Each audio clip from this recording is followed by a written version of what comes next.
தந்தை பெரியார் முன்னெடுத்த வைக்கம் சத்தியாகிரகத்தின் நூற்றாண்டு விழாவை கொண்டாடும் விதமாக வைக்கம் மகாதேவர் கோயில் பாரம்பரிய விழாவில் அனைத்து சாதியினரும் பங்கேற்க அனுமதி அளிக்கப்பட்டுள்ளது.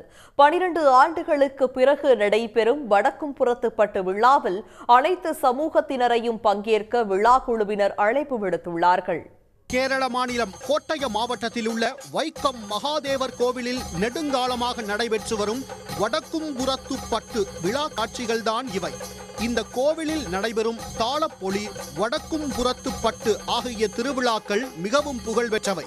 இதில் கொடுங்கல்லூர் தேவி அம்மனை கொண்டாடும் வகையில் 12 ஆண்டுகளுக்கு ஒருமுறை நடைபெறும் வடக்கும் புறத்துப்பட்டு விழா சிறப்பு மிக்கது.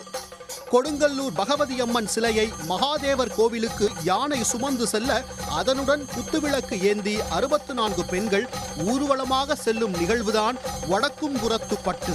இந்த விழா 12 நாட்கள் நடைபெறும் நிலையில் இதில் பங்கேற்க சாதி அடிப்படையில் ஒவ்வொரு நாளும் ஒவ்வொரு சமூகத்தைச் சேர்ந்த பெண்களுக்கு மட்டும் அனுமதி வழங்கப்பட்டு வந்தது.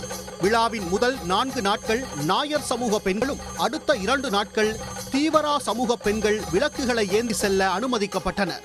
ஈழவர், புலையர், விஸ்வகர்மா, வணிக வைசிய சங்க சமூக பெண்களுக்கு தலா ஒரு நாள் ஒதுக்கப்பட்டிருந்தது. 12 ஆண்டுகளுக்கு பிறகு வடக்கும் புறத்துப்பட்டு விழா வரும் ஏப்ரல் 2ஆம் தேதி தொடங்குகிறது.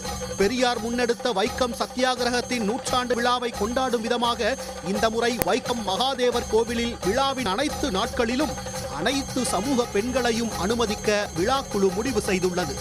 சாதி வேறுபாடின்றி அனைத்து சமூகங்களைச் சேர்ந்த பக்தர்களும் தங்கள் பங்கேற்பினை உறுதி செய்ய வேண்டும் என விழாக்குழு சாதி அமைப்புகளுக்கு கடிதம் எழுதியுள்ளது.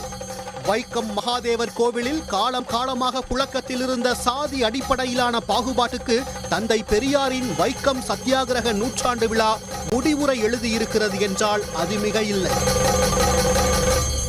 உடனுக்குடன் செய்திகளை தெரிந்து கொள்ள சன் நியூஸ் பெல் ஐகானை கிளிக் பண்ணுங்க.